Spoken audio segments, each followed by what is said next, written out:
Daktari a quick one. Leo show ni ya mawaida. Leo kama sisi. Najua mnashangaa how I maintain this very healthy weight and how I'm so strong. So today we are having one of Kenya's, actually he calls himself Kenya's strongest man. He's the acting strongest person in Kenya because this guy can lift big heavy things.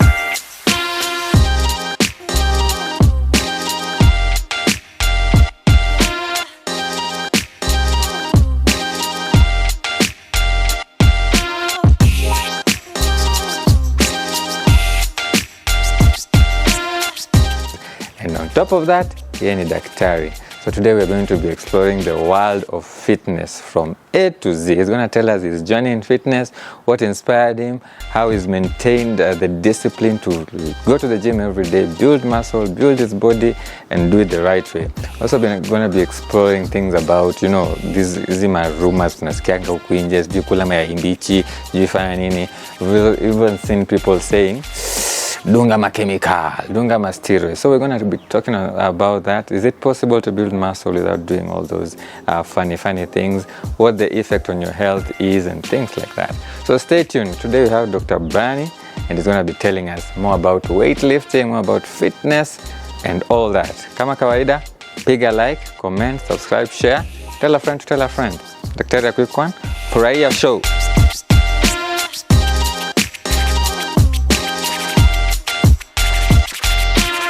Daktari a quick one. Karibuni to yet another episode of Daktari a quick one. Kama K, I'm your skinny host, Dr. Nyadimu. And today, as I told you in the intro, we are doing the waders edition. This is for the big men. Watu wamekula chuma usiku na mchana. So today we have a doctor who is not just that, because tunajua hapa tunaletanga people who've done things that are just outside of this. We have a guy here who amesema maisha yake atakula chuma. Dr. Bani. Yes. Am I pronouncing that right? You're pronouncing it right. Bani Nangayo. Bani like Bernie Mac. Yeah. Not like Bani So it's Stinson. B-E-R. Oh. I think, okay, so if we go actually into the pronunciation, Barney Stinson is Barney. Oh, that's Bernie. Then mine is Bernie. It's almost like you're saying Bernard, but you say Bernie. Oh, actually, Barney. the origin of the name Bernie is supposed to be a short for Bernard. But it's just, my parents just call me Bernie.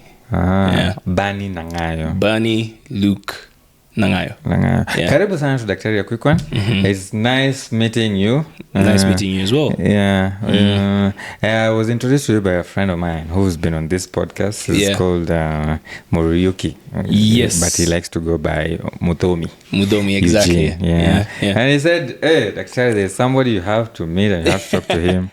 I mean, this is a guy, is a doctor and he's fit from hata nywele. Yeah. So karibu sana. Today we'll be talking about fitness in medicine, the truths, the myths, why you like it, why you do it, and and I think we're gonna have a good episode for sure. So karibu. Asante. Yeah. But before we'll get into all that fitness thing. So Daktari, a brief intro maybe. All right, name is Bernie or Bernie Nangayo. I just go by Bernie. Even when I introduce myself, I just use Bernie. Dr. Bani. Yeah. I think there's a tendency of people say there's Dr. Your second name, your surname. Yeah, it should be Dr. Nangayo. But my father is actually Dr. Nangayo, not medical, PhD. And growing up, people would always call him Daktari or Dr. Nangayo. So when I finally achieved the title of doctor, and then I was like, well, I'm a doctor now, but my metal is now going to be tested, and kuna the chance that naeza choma picha early on, so I don't want anybody to say ule Dr. Nangayo. Then people start thinking of my dad. Let me go with Dr. Bani until I'm competent. Then maybe I'll start using Dr. Nangayo. But so you protected your dad a bit from early mistakes you might make. You can't do that shit with a reputation. Speaking of this title, usually you're having, I don't know, are you an X person? What do you mean? X Twitter. Like Twitter, not so big on X. I would say I'm usually on Instagram. Yeah. Oh, on X we have very toxic, a lot of matusi na flying. I mean, I've seen the screenshots and I do have an X just in case for breaking news. I hear that X is like it's the very fastest. fast Yeah, to you use. go and look at the top hashtag and you can know what's going on in the country. So times when there's mandamano, you can easily go on X. Yeah, but I'm not that big on X. It's not a primary social media. Anyway, so Juicy, we were having this discussion because it came up. Now this is because we brought up the doctor title thing. Okay. And it came up that clinical... So Kenyans were talking about the doctor title. Yes. Okay. Yeah. Clinical officers have sued. Have gone to court actually, asking for them to be recognized as doctors, to have the title doctor before they are named. Very interesting. Yeah, very interesting. And some doctors were like, no. I mean, we work very hard to get this title. Yeah. I mean, we don't want control. What do you think? Do you think a title makes a difference? Because some people are saying doctors are gatekeeping. Well, here's the thing. In Kenya, and I would say in majority of Kenyans live in the rural areas, Nairobi is a small part of Kenya, True. If you go to any hospitals in the rural areas, the chance of you meeting a doctor, medical doctor, or a clinical officer are almost 50-50. Yeah. In Nairobi, mostly you'll meet a doctor. True. Outside of Nairobi, you might meet a doctor, you might meet a clinical officer. And actually, in the counties, there are a lot of places where it's a clinical officer running the clinic or whatever. And outpatient casualty, exactly, you might find a clinical officer and first, when patients go there, they call them Daktari, and sometimes those are the people who treat them. I mean, so technically, they're already seen as doctors by a lot of people. That being said, there is a reason we use the title. A title is a label. It's used for us to understand a certain thing. And if we open that up, that we've already had issues in Kenya with quacks masquerading as certain things. And if we open up that can... Kenya is a place where there's a lot of corruption, so it can easily open room for a lot of characters to masquerade and do some dangerous things. So I think there's a reason for you to have that title specifically. I mean, if they can make their case, at the end of the day, it's them to make their case. If they can make their case, I don't think it's only medical doctors who go by the term doctor in Kenya. There's even pharmacists, dentists, pharmacists, and then PhD guys, like now your dad. So they're the ones who have to convince. They're really up in arms, and I feel like they're saying, I don't know, they've always had an issue with doctor, and they're feeling doctors are gatekeeping. Somebody actually replied to a comment and said, doctors, like MOs are gatekeeping the title. And I'm like, we don't give the title to ourselves. No, we don't. Anyway, Dr. Bani, a bit political, but good insight. So, Karibu. Now, you... so you finished, where do you go to school? I studied in University of Nairobi. That's actually, the University of Nairobi. That's actually where I know Mudomi from.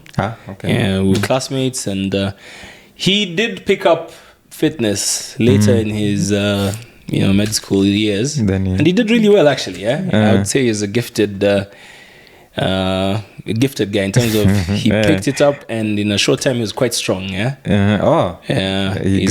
a guy, and I think maybe there's a chance. I was not aware that till he told me one time that he was using me as for inspiration, because I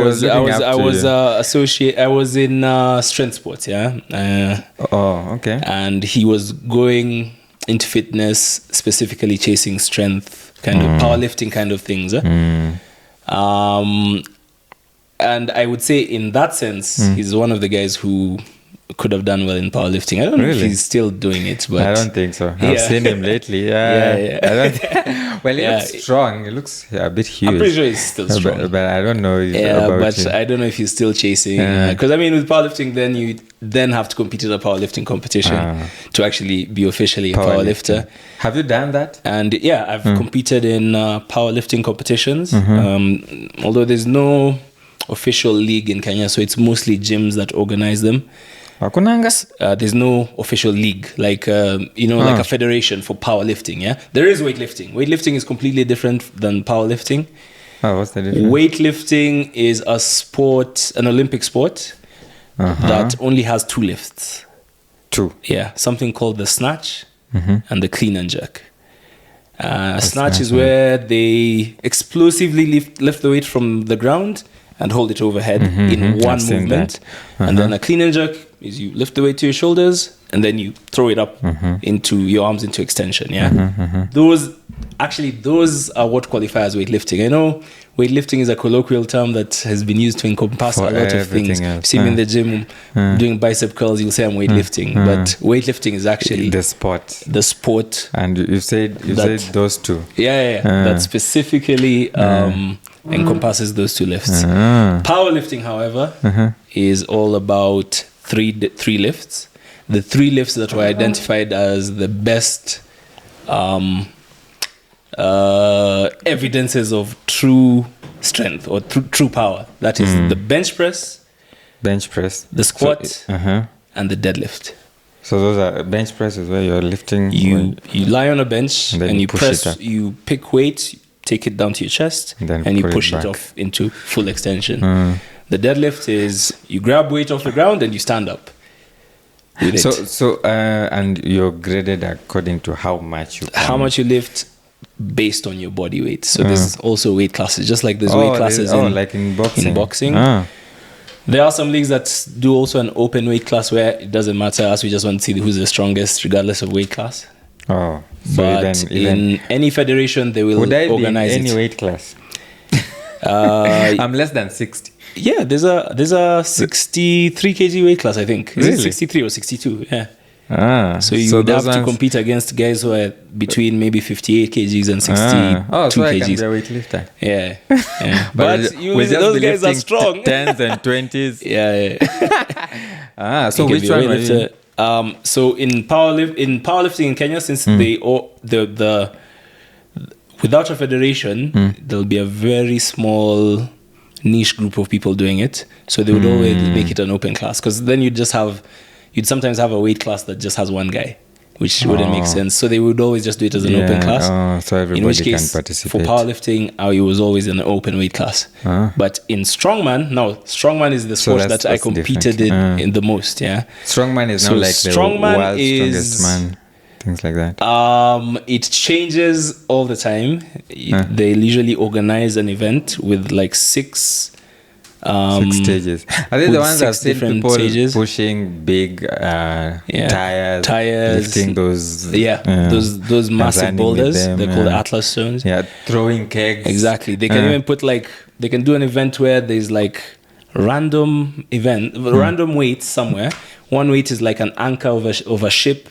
The other weight is a safe, like the big iron safe. And then there's like just awkward objects to lift. Yeah, it's not like in the gym where there's a bar that you grab like this very awkwardly shaped things. A cow there. They put maybe a cow, and then they arrange them, and then they say load them onto certain platforms, maybe 20 meters away.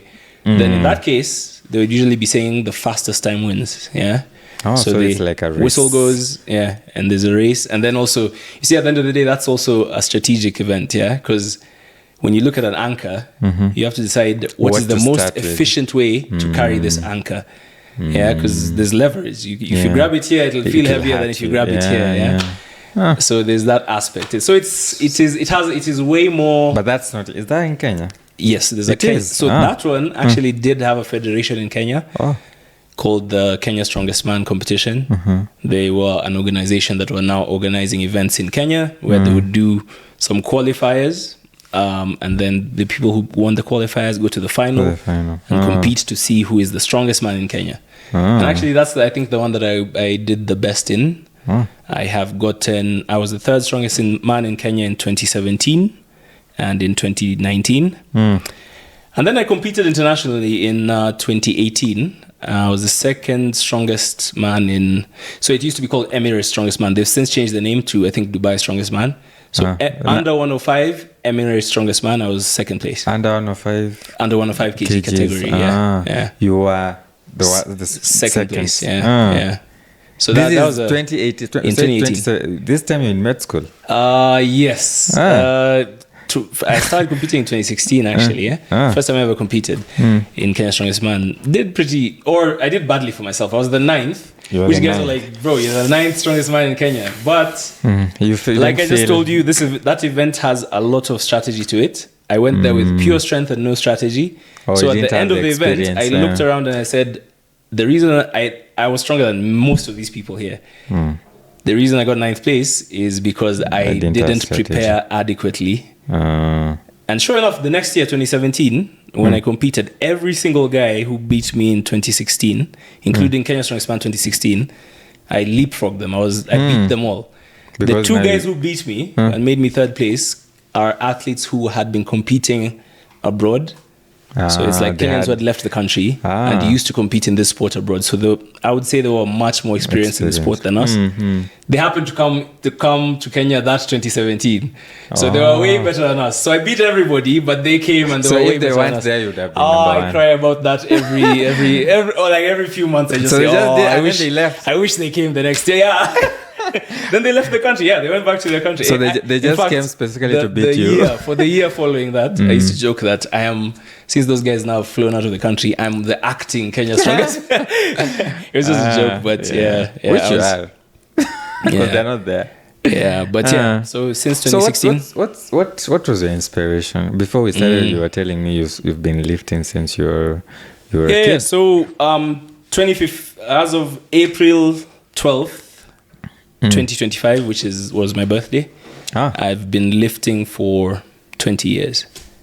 So you started lifting on your birthday? Here's the thing. I don't think I started lifting on my birthday, but I can't remember when I started lifting. But I know I was lifting when I was 12. So I just had to pick an arbitrary day. I assume there's also a chance that I started lifting before I turned 12. I can't remember the exact day I started lifting because it wasn't like, today I'm writing down the date. This is how I'm starting. But I do know by 12 I was lifting every day. I don't know if I started, or not. Let me not say lifting because I didn't have weights. I used to do organized training, like where I would do certain number of push-ups, certain number of sit-ups. Try to do some pull-ups. Early on, pull-ups were very hard, so it's one I struggle with. Yeah, but I was doing that every day.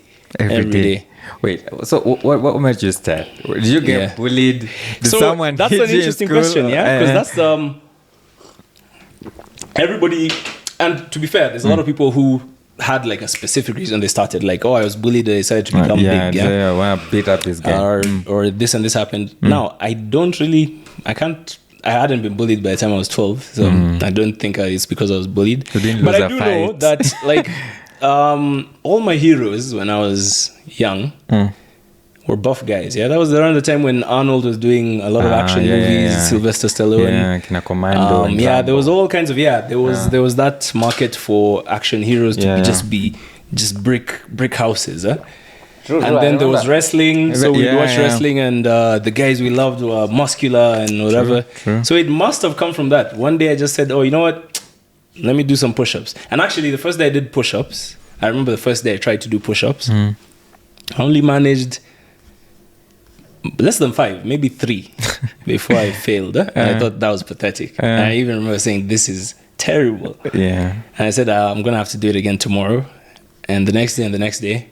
And maybe within a month I was able to do multiple sets of 10 push-ups. So you were consistent. Because I remember even me as a kid, I mean, we used to muscle, we used to do arm wrestling, but just as a pastime. We were never that serious about it that I want to build muscle. But you decided at that age that I want to be I just decided every day I'm going to work out. And I wasn't even thinking like, even when I started, I wasn't like looking at it like I'm going to be as big as my guy, as my heroes by this time.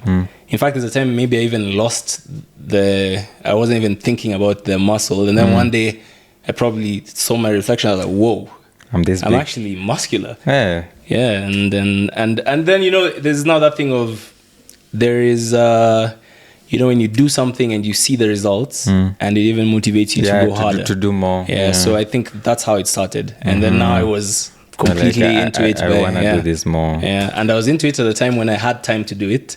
I just realized that when we were young, we had a lot of time, a lot of free time. Of course we did. Because these days, I really have to look for that time to train. And that's when I realized that, we were blessed by having a lot of free time. We had time, but we didn't know. We didn't. And also, we didn't have anything to do with that time. So we just end up wasting it, for lack of a better word. But anyway, it's part of growing.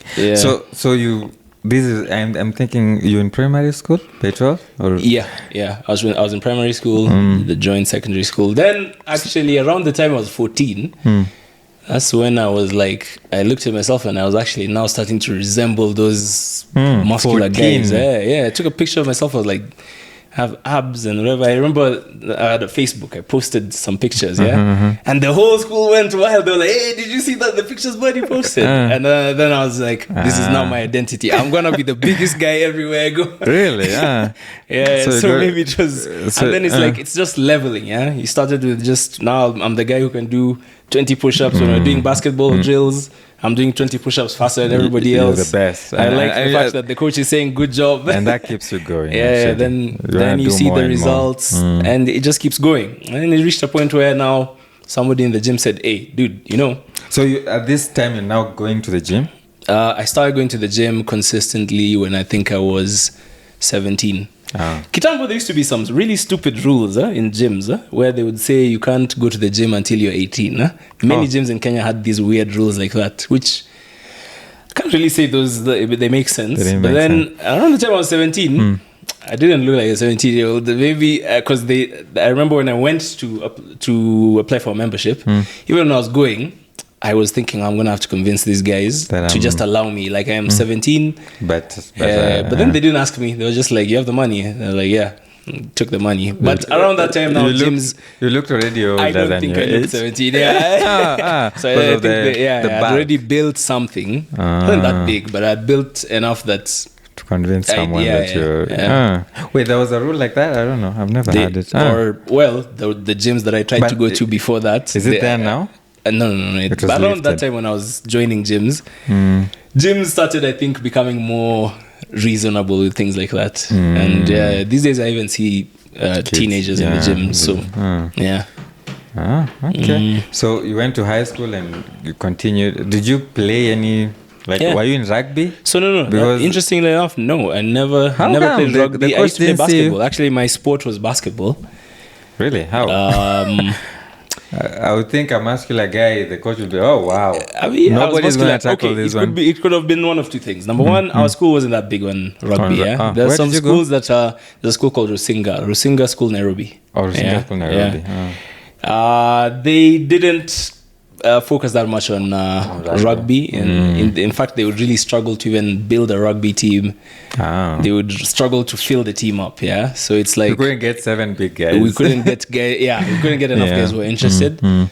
The more popular sports were soccer, which is always popular, and basketball. I liked basketball. I was already following the NBA at that time, I liked basketball. So you joined. And again, I wasn't that big. Maybe you're seeing me now and thinking I was big at that time. I was now. In my teenage years, maybe if I took off my shirt, you'd say, "Okay, that guy is muscular." Were you the biggest in school? I think I was. Yeah, I was. You were big. Well, at 12, no. Maybe at 15, it was like, this guy. Or 16, I was like, this guy's the biggest. Yeah. All right. So, okay, now you're in high school, into fitness. Then you joined med school. What inspired you to? Did you always want to be a doctor, or now you're a fitness guy? Did you ever think I should go maybe into professional? So actually, in my teenage years in high school, most of high school I actually thought I was going to do engineering. And I can't say I chose it for myself. It's, there's a tendency for parents to say, "Oh, you're going to do this, you're going to do this, you're going to do this." I have 3 siblings. Boomer parents. I have 3 siblings. It's a typical African thing. They want a doctor, they want an engineer, they want a lawyer. My older sister was the one who used to be pushed to do medicine. Oh, okay. But she changed during her A-level years. She didn't like that career path. So she actually went to do engineering. She went to study engineering. And then me, during my A-level years, I was also like, hey, this math, okay, I could pass math. But I realized the kind of energy that I was expending to get an A in math was something that I was not. And already I was even hearing from my sister in engineering, the language is mathematics. Calculus is the base language. So if this is a struggle for you, is it something that you're going to be willing to struggle that much for years? And I just started thinking, no. And the thing that I would never struggle with, like wake me up at midnight, give me a cut on biology, I would pass it, yeah. Pass it. Kabisa, yeah, was biology. So I was like, maybe actually I'm supposed to be a doctor. So I went into medicine because of that, yeah. And also maybe in A level I was watching a lot of House MD. Dr. House, and my favorite. I think I would say House really piqued my interest in medicine. You could understand those things because I remember I watched some House when I was in high school. Yeah. But when I rewatched it, you as understand a med way student, more, I was like, "Oh, okay, this is what it was." But funny enough, you don't have to understand it to. It's also drama. You know, actually, medical dramas are kind of the most watched by even the general public. Yeah. So it's not that even they understand some of those things. You as a doctor, you'll hear the things and you'll even be like. In fact, if you watch something like Grey's Anatomy, you'll be like, "What are these guys?" Yeah, that doesn't even make sense. But you understand the drama of it. And maybe understood a few things, but but maybe I was inspired by House is not a nice guy, but he has charisma. I was like, I want to be that guy. He does. So by the time I finished A level, I did want to do medicine. Like I was like, this is what I want to do. Oh, okay. Were you thinking anything in the line of fitness as a? No, I wasn't. It was just like a hobby now. It was not even. By that time, it wasn't even a hobby anymore. It was like, it's like a necessity, a habit. Yeah, you know, like how you brush your teeth. Yeah. Oh. It was like clockwork. I couldn't even. It was like. How do you get there? I mean, I don't know, because I have, me every year, my resolution is to hit the gym and build more muscle. For the past almost 10 years. Yeah. So to be fair, now you see, there's that thing of sometimes people have these things that inspire them. So there's something else driving them to do this fitness thing. Yeah.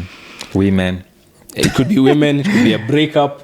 Something that is inspiring enough that that it piques your willpower, but sometimes you can lack that, and even that has been an issue because, like I said, I've been training all those years, but there is times where for one reason or the other most of you're derailed by life, and I'd say the first time I was there's been a few points in my life, but the most recent one was the internship and job transitions and things like that, which really threw my fitness off, especially from where it was. So I was peak athlete in strength, working out every day without fail, to the point where I just had to say, okay, now I have to focus on this other thing. This other thing, I can put fitness on the back burner to focus on this thing, because it requires. And I fell off.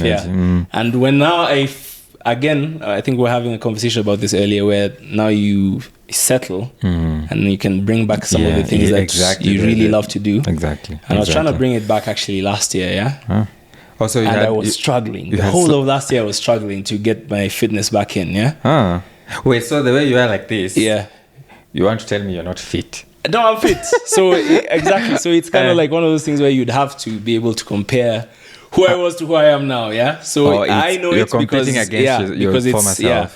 So I was trying to get back to where I was, or even to just a level of, because I had fallen off, I had gotten fat, gotten lazy to the point that even I would go home from maybe work, and it's not that I'm cooked from work. I have the energy to go to the gym, but the willpower isn't there. So even I had noticed like that sharpness of the sharpness of discipline had died off. And this is because of now where you are in your career. Because you mentioned you did, and this is quite interesting. You said you won the podium in 2016, I got a medal. 16, 17. This is so 16. I got to the final, no medal. I didn't make it to the podium. To the podium. But 17 you made it. 17 podium, 18, number 3. 18 podium. Funny thing is, the reason I competed abroad is because a spanner was thrown into the works. I had my appendix removed right before the last qualifier of Kenya's Strongest Man. A week out, like I was preparing, I'd even picked the flights to go to Kisumu to qualify for Kenya's Strongest Man. And my appendix decided today's the day, we're getting inflamed. And when I went to the hospital, they were like, we have to remove it. So I got surgery. So you didn't do the it was laparoscopic surgery, which you recover from fast enough, but not in a week. You need at least a month which you're not training, and a month of not training, you peak. It definitely goes So down. I didn't do the qualifier, which means I didn't qualify for the final. That's 2018. Yeah, because I didn't do the qualifier. So I decided, oh, dude, I cannot just stay the rest of the year without. If I stay the rest of the year without training, and everybody else is training for the final, they're gonna leave me behind. The level is always rising. As long as people are. So the final is much later in the year. Yeah. But I looked for something, and I found a competition going on in Dubai. And I was like, you know what? I can go for this one. Yeah, it'll at least keep me training. I had been the doctor. So you registered for it. And started training. Yeah, and then I went for it in December. And podium done. I was honestly aiming to win. I didn't even not winning. Funny enough, because you know there was some costs in traveling, staying there, and competing. If I won that competition, I would have made a profit. That year. Yeah, despite the expenses. But getting second place, I almost broke even. I got maybe like a few thousands extra above, which is not even what it was like. But the experience was worth it. You see, you don't go to a competition thinking you're going to lose. You go think you're going to win. I can't say I shouldn't have gone because I got number 2. I didn't think I was going to get number 2. I wasn't going there to get number 2. You were going for number 1? I was going for number 1. There happened to be a guy better than me there who got number 1, which fair. But so I got number 2, broke even that year. It's fine also. At least I also didn't lose my fitness that year because of not training for the final. Then now I qualified for 2017 the next year. 2019 the next year. Now, still the Dubai one? No. Now the Kenya Strongest one. Okay. The thing that's bugging me in all these stories is how you're able to balance all these being fit, because in med school for us, for example, I was in students politics, and we were with a lot of friends of mine, and that thing messed us up. It's just politics. You're not going anywhere. You're in the campus, but the amount of time you're spending outside class will reflect on your exams, and it will be 100%. Yeah. And you've assumed that I was balancing it. I wasn't. I wasn't. There was times even you wouldn't even see me in school for like 3 weeks because I've had to focus on something, and definitely did have an effect on school. But it was one of those school things. Is heavy. And I've even failed exams before because of focusing on this. The level I got to, it was to the level where you almost had to put everything into it to actually compete at that level. Because it's not just training. People just assume you go to the gym. You can, if you go to the gym and train really hard in the gym, you can do it. I would actually tell you the harder part of this was the eating. Eating was harder than training. Eating was so much harder than training. What do you mean eating? Training is 1 to 2 hours. I'm a lawyer. So if a lawyer is telling you that I was eating so much that the eating was hard, that should tell you what it is. And I'll even explain so training is 1 to 2 hours a day. You go, you stimulate the muscle, but then you now have to go and recover. And recovery is based on many different factors. Number 1, sleep, and number 2, nutrition. There's many other factors like stress control and whatever, which was also a factor because I'm in med school. It's a stressful thing. But that one in Ilibidi I just train under stress. So, but what I had to optimize was my sleep and my nutrition. Sleep, sour. Make sure you get 8 hours. You're supposed to get 8. Me, I said I'm gonna break even to 5 because I also have to study. But the nutrition now, nutrition is based on your body weight and how much exertion how much your physical activity, which is obviously higher if you're training, and number 2, if your body weight is high. So my competitive years, I was somewhere between 116 and 126 kgs, which the physiological man is what? 70 kg. 70 kg man, They say 70 kg man eats 1,800 to 2,200 calories. I don't know that. That is like the rough estimates of the average intake of the physiological man. In terms of a kg of ugali? It's hard to estimate ugali, and ugali was not my primary carbohydrate source. I used to eat rice. But I would weigh my rice, I would weigh my chicken, I would weigh my beef. I would count my eggs. You don't have to weigh them because a large egg has certain calories. But yeah, I would weigh my food. Till today, I weigh my food. Yeah, even today, I weighed my food in the morning. We've been eating. I've gotten back on the horse in terms of fitness, and I've started weighing my food since October last year. So you only know how many calories you eat if you measured it. Yeah, feeling full doesn't mean that you've eaten a lot.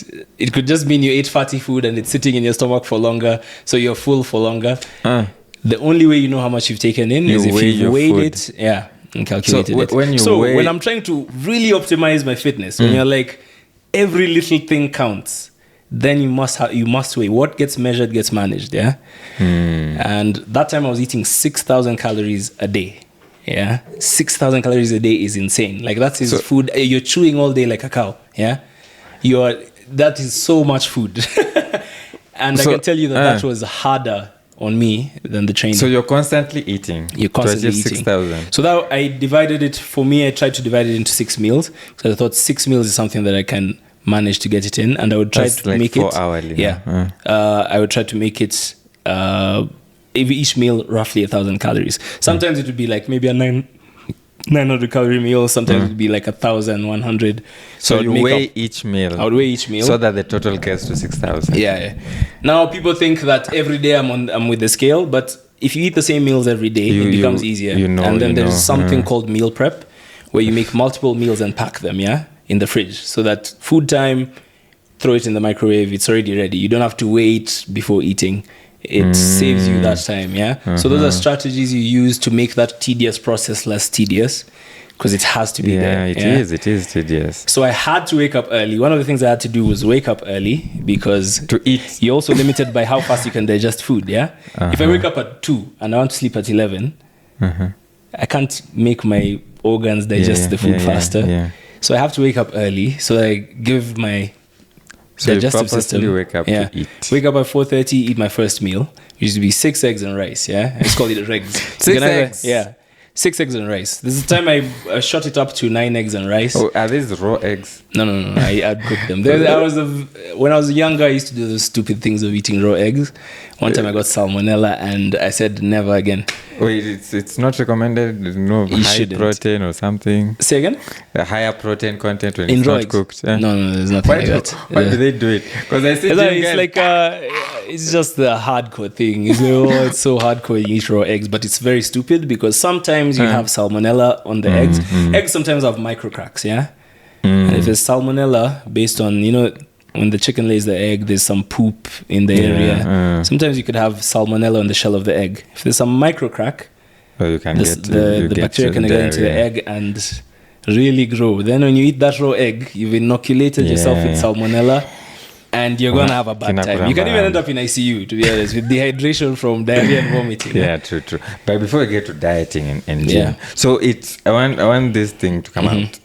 This dieting and exercising and competing, going up to Dubai, it affected your academics. Yeah, it's affected my academics. I failed exams before. I even failed out my fourth year. You repeated. I failed pathology in my fourth year. Patho was hard. Yeah. And it was even one of those things where I was telling my parents about it, and they were like, but you were focusing on other things. And I was like, okay, it makes sense. I remember even for us, the one I was telling you about politics affecting, it was patho. It was patho that 2017. Yes. It was pathology that when we were in third year.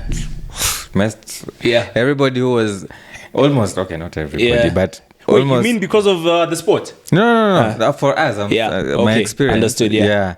We were doing student politics, going out, partying, having fun, and it comes and affects. So I was just thinking, with you and all that sport, it must have. So it did. And it was funny because even some of my classmates would sometimes say, "Dude, I haven't seen you in months." And I'm like, how are you gonna pass this? I'd be like, it is what it is.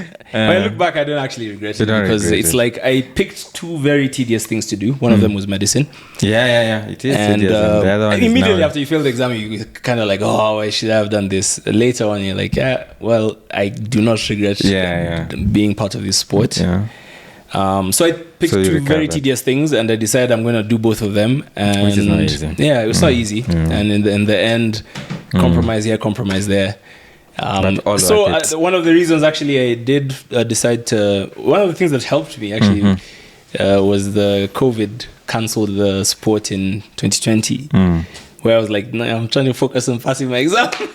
So I'm like, yes, from 2019 was the last Kenya Strongest Man event till I think 2023 because of COVID and whatever. Yeah. Also in 2020 you didn't participate. I didn't participate because of COVID. I started the year training, but then it was like they even announced that we're probably not gonna have this competition. And you celebrated. You're like, and then I was just like, phew, let me now focus.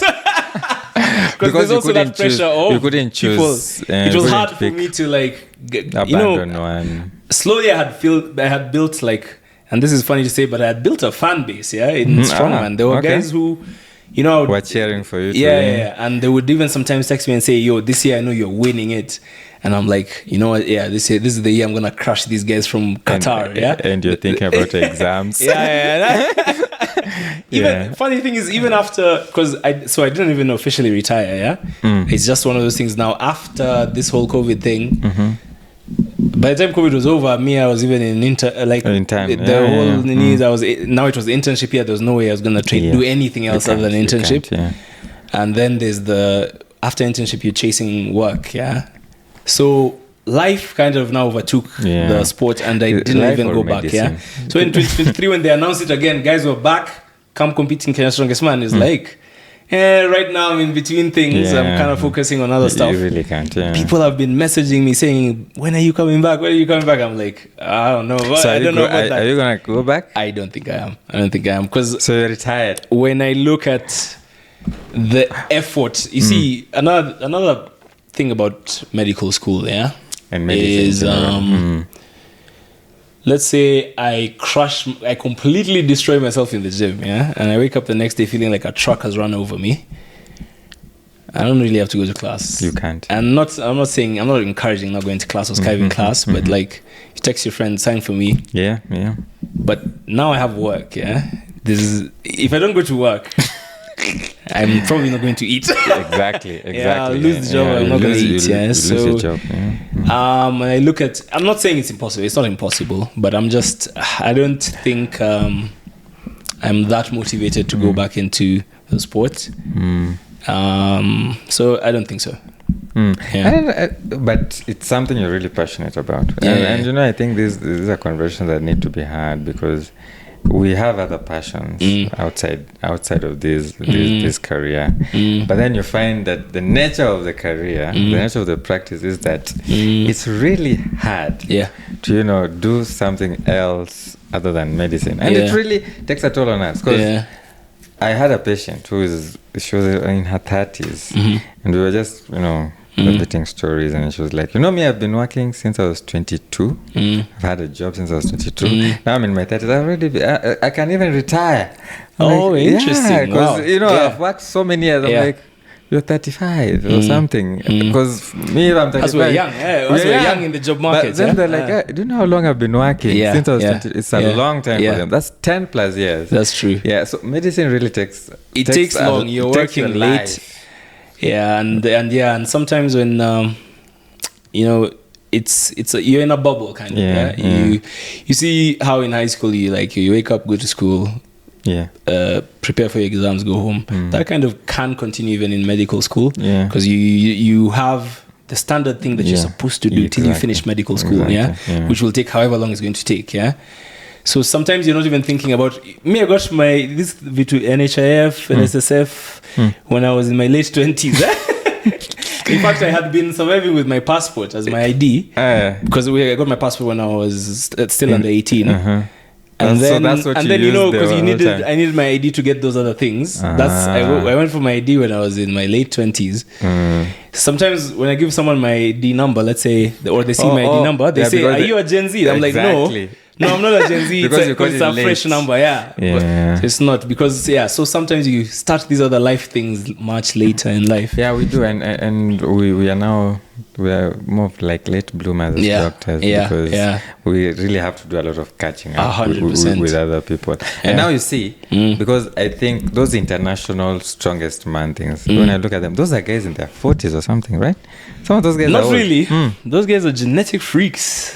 So my favorite athlete in Strongman is a guy called Eddie Hall. Eddie Hall. Yeah. He's a British guy. He won. He deadlifted. He was the first man to deadlift 500 kgs at the age of 27, and then he won World's Strongest Man a year later at 28. Yeah. So, that was one of the other reasons. Even I was saying, okay, let me retire. Yeah, because I was like, I was looking at it like I showed promise for this sport in my 20s. Yeah. And I was like, maybe I'm genetically gifted. I'm good at strength. That's based on, I was training with other guys, but I got much stronger than other people. Yeah. I was telling you, Eugene showed some of that promise. Yeah. Eugene is there, by the way. Eugene, you can chime in, by the way. He put on strength very fast. Yeah. When you're in the sport for a long time, you can kind of identify those things in people. Yeah. You see a guy start lifting weights, and in a short time, he's grown muscle. Whereas you'll see other people, and they just take a normal or a very slow, a gradual like approach. Me, I think I would take 10 years. So when I was looking at these athletes who are in the game nowadays, they are all genetic freaks. Yeah. So even if I was thinking I'm genetically gifted, if I go in, I'm going against other people who are genetically gifted. Yeah. So I was thinking, now if I get to my late 20s, I had even set for myself certain goals. If I achieve these specific lifts before the age of 30, I might take it seriously. Yeah. I might take the strongman thing seriously. But if I get there and I haven't achieved those lifts, let me just leave it, because I will not have convinced myself that you can do it, that I'm on the same level in terms of gifts, talent, pure raw talent, as some of those other guys, which means I can go all the way and still not beat those guys. There's no point to get number 8 World's Strongest Man. There's other risks of the sport. You see, I told you I was 126 kgs. It wasn't just pure muscle. There was some fat. Which puts you, as a medic, that puts you at other risks. Cardiovascular risks, things like that. Which is what I want to talk about next. Because we all criticize. Okay, we do criticize, but we discourage our patients and society altogether from obesity. But then, if you're 126 and you're mostly muscle, for example, your BMI is still, for example, 40 or something. Are you healthy? 35, actually. I think I got to 35 at one point, which is class 2 obese. Are you you know what? Are you healthy? So that's the big question. That's very interesting, and that now brings into question what we use to decide people's metabolic health based on BMI is something that it's a very basic formula. Says, is it weight over cross-sectional area or something like that. So it doesn't know what that weight is. It doesn't know whether that weight is muscle or whether it's fat. And sometimes you can see two people who are the same body weight, but one of them has a lot of fat and one of them has a lot of muscle. I can tell you, everybody in the Sevens rugby team is obese based on by BMI. Those are guys with BMIs of 30 or maybe even overweight. Some of the smaller ones are still overweight, because they carry a lot of muscle. So that weight, a lot of it is muscle. You look at them, they have a certain level of leanness, and now that brings into question the limitations of BMI. As a diagnostic. So it's something that BMI was developed a long time ago, and it is a very good way to stratify patients, because you see the guys who now are those muscular people with BMIs that are mostly muscle mass, a very tiny percentage of the population. I would say less than 10% of the population. So you can still use it with very if you see a BMI of 58, 90% of the people with that BMI have probably high body fat and probably and could be at risk of some metabolic syndromes and things like that. So however, you should always have a discerning eye to now look closer at the patient and see, this guy is just muscular. This is just a guy who goes to the gym, which can. So when it's muscle, it's healthy, right? It is. I would say more often than not healthy. But still, as long as the fat is above a certain percentage, then it does put you at certain metabolic risk, because fat also produces certain hormones and stuff like exactly that. which have other effects, systemic effects. True. Yeah. So there are other risks of these things that you do. Yeah. Because most people out there, there are many people who lift weights, and some of them, and sadly, they might not have the scientific backing and the knowledge. Some people have these trainers that maybe are not, doing the right thing. Yeah. So there are other things like hernias. Hernias, injuries. Injuries. There's injuries, from those things. Have you been at risk of that? And if you have, or have you seen patients with that? Yeah. Well, me myself, I've never gotten an injury from the lifting itself, even though I was lifting very, very heavy weights, which actually made me. One time I actually did some research on it, because every time I would post these videos, you've seen, I posted so much of those videos on my Instagram. I would actually say my Instagram was a Fitstagram. Mostly I was just posting fitness videos, so I would always get comments like, oh, you're going to hurt yourself, you're going to break your back, you're going to blah, blah, blah, blah, you're going to get injured, I didn't care about this. So that never happened? It never happened, And even my mother, sometimes when I would lift we call it a personal record, when you lift a weight you've never lifted before. Personal best. Personal best or personal record. I would send it to my friends and I would send it to my mother, and she would always be like, oh my God, please stop, that's enough now. What's your personal best, by the way? So the heaviest weight I've lifted off the ground is 340 kgs. That was a deadlift. I did almost lift. There's a time I think I had prepped to lift 800 pounds, but I was pushed in competition by one of these Qatari guys who kept coming to steal my trophies. Because of how the competition was going, I was trying to win the event. He pushed me to try and lift slightly heavier because I saw he had requested to lift that weight. It was one of these events in Strongman. Whoever lifts the heaviest weight gets the top points. The first event was deadlift. Now it was me and him remaining. We'd eliminated everybody else. It was me versus him, mano a mano. I had seen him call 370 kgs. I was like, all right, for me to win this event, I'm already. If I don't lift it, I'm already number 2. We've eliminated everybody else between me and him. So I might have to try and lift this. If I lift it, there's a chance he doesn't lift it. If I don't lift it, either way, I'm going to be So I had done my whole prep to lift 363 kgs, which is 800 pounds. But then I ended up putting 370 on a bar, and I failed that lift right at my knees. It's called the fail spot, the weakest part of the lift. Is that the knee? Depending on how your leverages are. For my leverages, my fail spot is really around my knee. So I missed it there. And I was like, I missed it because I prepared for 360. I had 363 in the tank. Based on I had a very specific way and scientific process of preparing, and I had prepared. And my last training session that told me I can lift 363 to 365 kgs. But anyway, it's the mano a mano, the heat of competition. You have to try and win it. I missed 370. That would have been the heaviest I'd ever lifted. So I think I was at one point capable of lifting. And there's another thing is, after you lift it, after you fail a lift, you're not gonna just say, remove the weight and lift. You have burnt glycogen, you have strained the muscle. Your muscle has also like a recovery period before it can lift that weight again. It might be months before you pick that weight up again. So I missed my chance to do that personal record at 8. It would have been a nice milestone lift, 800 pounds. I've squatted 301 kgs. Like this? In the gym. I've seen... and I've bench pressed 190 kgs. 190. So these ones are easier than these. Overhead press is hard. Bench press is easy.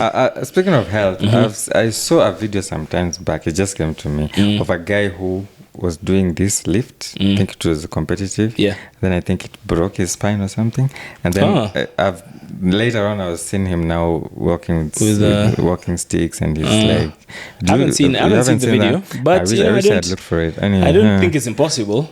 So when you lift those weights, there is risk. Is there a right way to do this thing? There's a right way to do it, and this is why I was never scared of injuries. Yeah, doctors. Like I've said, I've been injured before, but it was never in the gym. I got injured sprinting once. I hurt my hamstring. I got injured messing. I used to train in a gym where there was a lot of rugby players. One time I just joined them in drills, and I strained a muscle. So I was doing things that I hadn't trained for, and those are the injuries I've gotten. The worst I've gotten from lifting in the gym is the overuse injuries, tendonitis here and there, which is just like, it's not really an injury, it's more of like, some mild inflammation.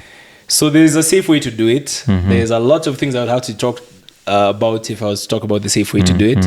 But I'll just keep it short. If you learn how to brace, it's a complex way of keeping your core stable. If you learn how to brace, tying something around. Without even the belt, it helps you brace, but you don't need the belt to brace.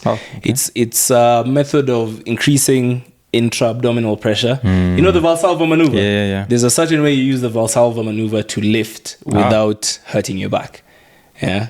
So that's one. It's a long conversation if I start talking about it. But learn how to brace. If someone is listening to this and you want to prevent, learn how to brace and learn what the stretch reflex is or how to use it. And you'll never get injured in the gym. You'll almost never get injured in the gym. Interesting. Bracing and stretch reflex, and that's something that I've also coached people before. You've coached, huh? And I always start with that. If they learn that, I know this person won't get injured. And I always just tell them, learn these two things. If you learn these, you'll never get injured lifting these weights. And the research, I was telling you, I did some research. The research showed that powerlifting and weightlifting, the incidence of injuries are significantly lower than soccer. The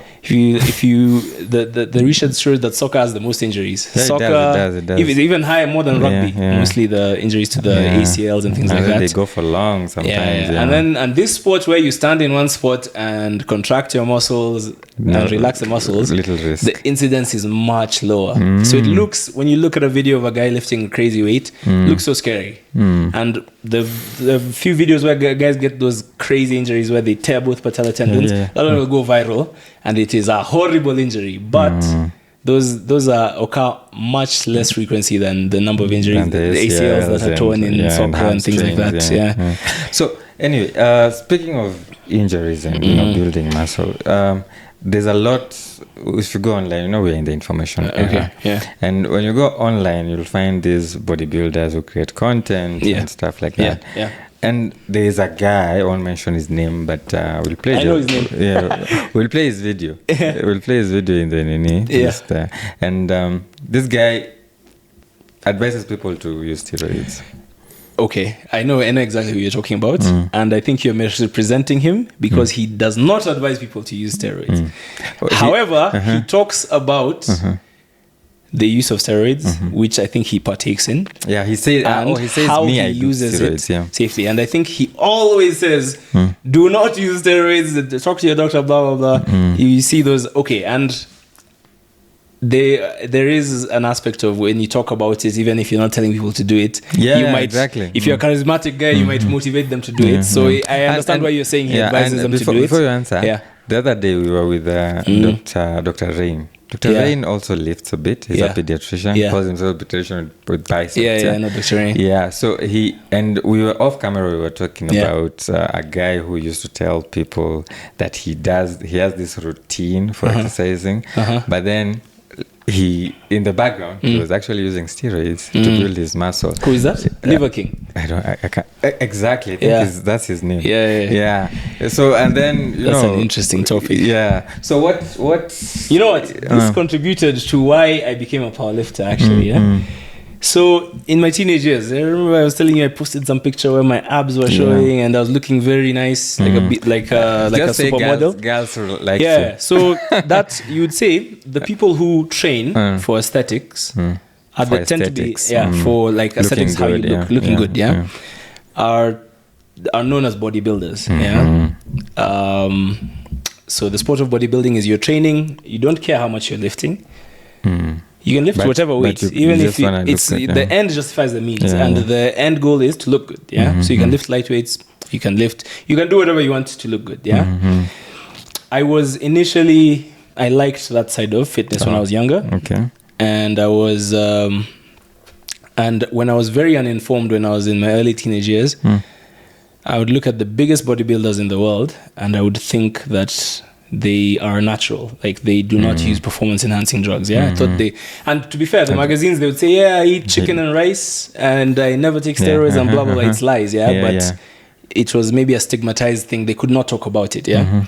And I eventually found out, maybe in my late teens, I was figuring out that, okay, those guys who compete in the biggest stage of bodybuilding are on steroids.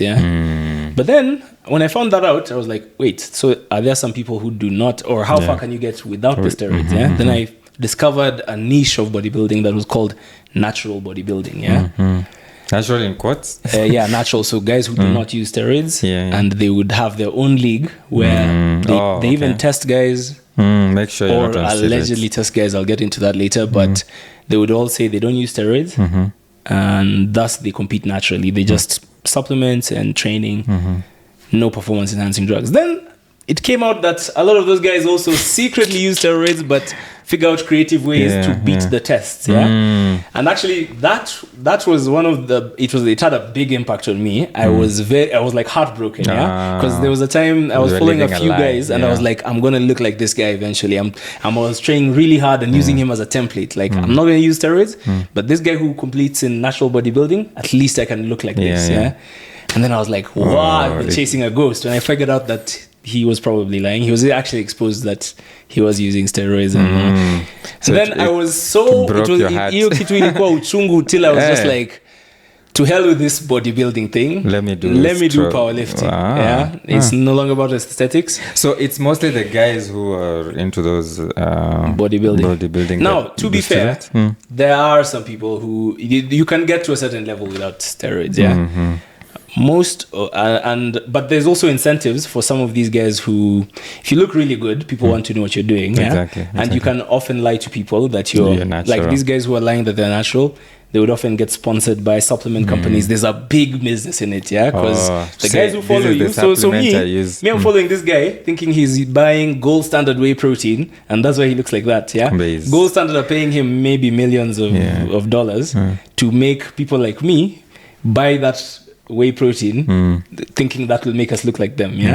That is the market of lying to people for those gains. It's kind of like somebody stealing money and saying, I worked really hard, and you just have to work really hard and not sleep and blah blah blah. But he stole money. So whenever there is that aspect of people can profit from it, there are gonna be some false prophets. True. There are many, and it is very hard to tell who's real and who's not. So without a discerning eye. So there are people who use steroids, and there are people who are natural. You can get very far naturally. I've been natural my whole life. I was able to lift crazy weights. Even people don't even believe when I say I lifted this naturally. Well, I have a friend who used to accuse me of steroids. Then I started training him, and in a year, in fact in 3 weeks, he hit a crazy PR that when I lifted that weight, he was accusing me of steroids. I trained him for 3 weeks. I was like, did I give you steroids? He's like, no. Have you listened to the weight I lifted? He's like, yeah. Then he's like, okay, fine, I believe you now. So there's some places you can lift. Do steroids increase your muscle strength? How do they work? Because from a medical point of view, so anabolic steroids, there are different types of steroids. There's different steroids, and even not just steroids, there's different performance enhancing drugs. Not all are steroids. Some are peptide hormones, some are testosterone. Testosterone is a steroid. Some are, there's some people even use testosterone is classified as steroid? It's a steroid hormone. Steroids are the hormones that have a cholesterol base and then a few things that make it a different compound. It's not the steroids we know, like in the hospitals. Corticosteroids. No, it's not that. Those actually have a completely different effect. I don't think they have an anabolic. They have an anabolic effect, I think, on fats, but not on muscles. I don't think prednisolone will increase your muscle mass. So when we say steroids, we mean anabolic steroids. So anabolic steroids or androgenic compounds. And other performance enhancing drugs that also increase your performance. So let me start maybe with anabolic steroids. Those are the most common ones, including testosterone. Yeah. Of course, those are things that also have therapeutic value. They were not just created for people to abuse them. Yeah, True. They were created with the usually the person who just created a side them. effect. Yeah, exactly. Yeah. Testosterone is something that can be used for testosterone replacement therapy for Exactly. somebody who, for one reason or the other, is not producing enough testosterone. Yeah? Maybe you had testicular torsion twice. Maybe you had chemotherapy that shut down your gonads or whatever. Or there's many reasons why somebody could. Exactly. And those are the people who need some genetic and genetics. And those are the people who maybe can benefit. They need that medically from testosterone. Bodybuilders. However, guys were like, hey, I've also noticed. They noticed that this thing. People who use this become muscular. Exactly. And things like the anabolic steroids, the most broad way of saying it is they increase nitrogen balance. Nitrogen is the base of amino acids or proteins, and that's what our muscles are made up of. And nitrogen in our body exists in flux. So if it's in if the balance shifts in this direction where it is being preserved, then you're more anabolic, which means you maintain and build more muscle. If it goes in the opposite direction, you lose muscle. So there's anabolism versus anabolism versus catabolism. Okay. So they help, steroids tip the seesaw in the favor of anabolism. Okay. You preserve and build more muscle. And you break down muscle slower. Okay. And if you have more muscle, they say a bigger muscle is a stronger muscle. There is more factors that exist in terms to do with strength. But in a sense, a bigger muscle is a stronger muscle. So if you can increase how much you hold on to muscle, then you can be stronger. Then you can be stronger. And you can look good. The muscles can pop more. Steroids do, however, also have other effects on other things. They have effects on your lipid profiles. They have effects even on your psychology. There are androgen receptors on our limbic system. Exactly. You've heard of people having roid rage. That is people who I think the amygdala is part of the limbic system, and it's associated with fear and rage, and I think even sexual function. So when people are on steroids, depending on where they have more androgenic receptors in the brain, those are the effects that you'll see. So you get people having tantrums and stuff like that. I saw a guy saying that when he was using steroids, he was always fighting with his wife. The minute although to be fair, it also just means that thing was already there. He was already someone who was maybe prone to rage, but it was never reaching the threshold where it would come out. But now when you're on the steroids and it amplifies it beyond that threshold, then you become violent, because it's not everybody who's on steroids who have roid rage. But definitely there are some people on steroids who will fight anybody. They're ready for war. Are those the bouncers?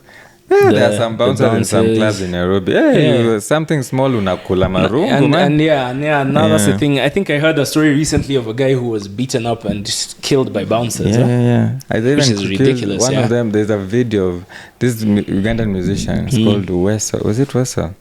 There's a video of him being literally slammed on the floor by a bouncer and he just died. Okay, to be fair, I think in general, anybody who fights, you're in danger of... do you remember this the anatomy of the Terrion, that spot spot where if you're hit behind it there's an artery that you can bleed to death. Anybody can punch somebody there, even a guy who's not on steroids. True. And not only people on steroids get into fights. People maybe who are on steroids, as you say, are maybe stronger. No, they're not stronger. Maybe their moods are not very balanced. They get angry fast. But if you look, I feel like if you do the statistics of the 90% of the people fighting in Kenya, I think it's a minority. At the end of the day, a very tiny proportion of people in Kenya are on steroids.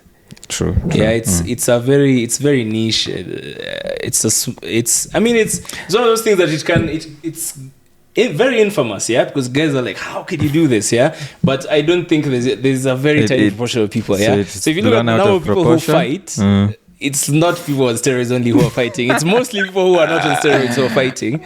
But because there are more people who are not on steroids. That being said, someone on steroids might be a bit more unpredictable and have and possibly, not always, but possibly have a lower threshold of for anger. violence. Exactly. And so then the last thing about steroids I may ask, bodybuilders. Effect on sexuality, because I've had some of my exes, you know the way girls when I talk kuchocha, they is it gaslighting or something? I don't know. The way they tell you you're bigger. Yeah, had this waiter who was much smaller. Is it true? Is there an effect on maybe the male sexual organ? If maybe you're using steroids or so the thing I hear the most is people who use steroids have a small penis. It shrinks the penis. So I think that is that true? It is not true. And I'll just say that what the science is. Yeah, science is negative feedback. Yeah. So like I said, we produce an anabolic steroid called testosterone. Yeah, but the body knows how much testosterone it needs to produce. So which fluctuates, even our testosterone levels, they fluctuate. They're higher in the mornings, but the body controls it, and it controls it through an axis between our hypothalamus, our pituitary gland, and our gonads. It's called the hypothalamo-pituitary gonadal axis. So it's like when testosterone is produced from the gonads, it circulates in the blood, but it does stimulate some receptors in the hypothalamus. Then that senses the level of testosterone that has been produced and says, oh, this one is a bit high, let's reduce it again. And then when it reduces it, this is a bit low, it boosts it again. So there's always that flux of your natural levels of testosterone, And now here's the thing: when now you go and get a big needle, a big needle like this full of testosterone, and you stick it in you, your hypothalamus does not know that this is coming outside, from a big needle from outside, and our goal right now is to reduce it, to build muscle. It doesn't know your goals; it doesn't know you've injected it. It just says too much. It's been stimulated by those androgens. That excessive stimulation by androgens, because also the dosages that are used in for performance enhancements are high. The dosages like are 10 times or 20 times what your normal gonads will produce. So your hypothalamus will sense that we're producing too much testosterone, because it doesn't know where the testosterone is coming from, and then it will tell the pituitary gland, reduce less of those hormones that tell your gonads to produce testosterone, because they're producing too much. Those hormones are, I think, LH and FSH, follicle stimulating hormones. Then it will reduce those hormones, and there are some cells in our gonads, in our testicles, that are involved in how, when they're being stimulated by LH and FSH, they undergo apoptosis, so they die. Which shrinks the size of the testicles. So the testicles, because those cells have mass. Part of the testicles are, I think, it's the Leydig cells. You'll have to confirm. Leydig cells. If some of them die off, the testicles will reduce in size. So the testicles size are affected by negative feedback when you're injecting testosterone, and so testicles shrink. I don't think the phallus itself is affected. But then now the other thing is that will affect you in that if you use these performance enhancing drugs and all of your testosterone producing cells undergo apoptosis, to the point now you have none of those cells. Maybe you're still using the steroids so you don't notice anything, because you still have testosterone in your body. But once you stop using those anabolic steroids and you no longer have the ability to produce testosterone, because all of your cells in your testicles that produce testosterone are dead. Now you have shut down your natural ability to produce testosterone. And now you become somebody who has a testosterone deficiency.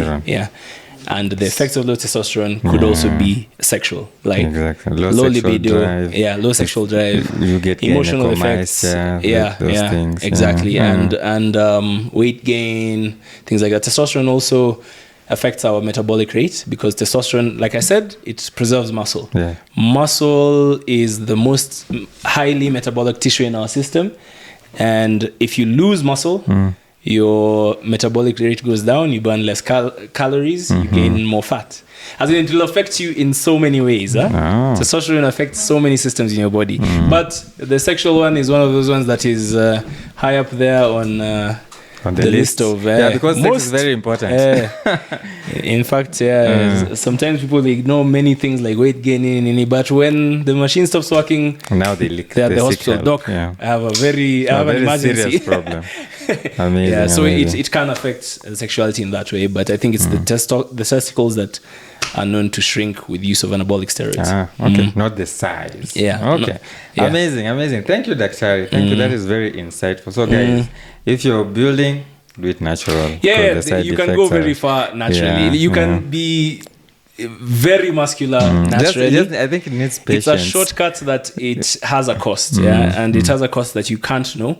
Because another thing is, there's some people who will do a very short course of steroids and shut down the whole hypothalamus. Then there's guys who can use it for 10 years and be okay. Fine. That's genetic thing. We don't know a way to know who genetically will survive and who won't. So you can't know. It's so like, be careful. It's Russian roulette. You might be. You'd rather not take the risk. You'd rather just stay natural.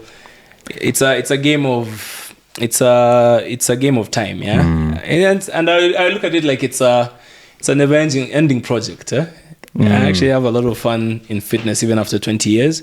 Because as you grow, you start looking at other aspects of fitness. Like lately, I've been looking at things like the very tiny micronutrients. I'm starting to focus on. I focused on macronutrients for a while: protein, fats, and carbohydrates. Now I'm looking at things like vitamin D, zinc, magnesium, how they affect the body, how they affect the mind. The amino acids themselves. It's very interesting. It's like biohacking. Amazing. So it's a hobby. But now you're retired officially from. I can say, maybe if somebody shit talks me and pisses me off, I'll say, I'll see you on stage. But no, I'm not likely to compete again. Focusing on medicine. Yeah. So what's the future for you in medicine? Now that you've been on this side, it's always good to balance what you actually like. And medicine is wide. So what is it for you? Are you going to... So, early in my medical career, I think I was inspired by one of our lecturers, a very charismatic guy, who happened to be an orthopedic surgeon. So I told you when I was just before med school, I was inspired by Dr. House. Dr. House is like an eye med specialist, internal medicine, infectious disease. But early on, I was also inspired. Early in medicine, I was inspired by a surgeon. This guy was an orthopedic surgeon, very charismatic guy, and I was like, "Yo, that guy is cool. I kind of want to be like that guy." I started to look at orthopedic surgery as one of the things I might be interested in. And then as time went by, I also started to see this this eye med side of things. Like, it's nice, but I don't know if I like it as much as I used to like it watching it on TV. And that persisted through medical school. As I went through medical school, and because I was also interested in sports, I was always in the gym in sports. With other athletes, I was seeing these injuries, overuse injuries, studying about them. So which now is a side of sports medicine that is highly linked to orthopedic surgery. So I feel like that's only strengthened my love for ortho. So ortho sports I believe that I'm going to do orthopedic surgery. For now, that's what I'm interested in, and I want to go into specializing in ortho. There are other things that I've kind of identified even as a doctor, like lifestyle things like ergonomics. Whether sitting on this couch for every day for a few hours will hurt my back or not. Whether using the mouse or whatever will hurt your elbow, things like that. That's it's a side also still slightly involved in ortho. But I've seen a lot of people in the 4th and 5th decade have back pain. Most from of them. regular life activities. Especially women. There's a consultant who used to tell us, and every time she sees a woman come into the clinic, the first question is, "How is your back pain?" And it's always because they will always have it. Seems to be could also be associated with these spinal anesthesias being used in delivery. I've seen some level of a link where I never had back pain until I did the spinal. I've had that as well, but I always say a story ajaba. But there's other things I think that are associated with it. We'll talk to an anesthesiologist very soon and they'll tell us.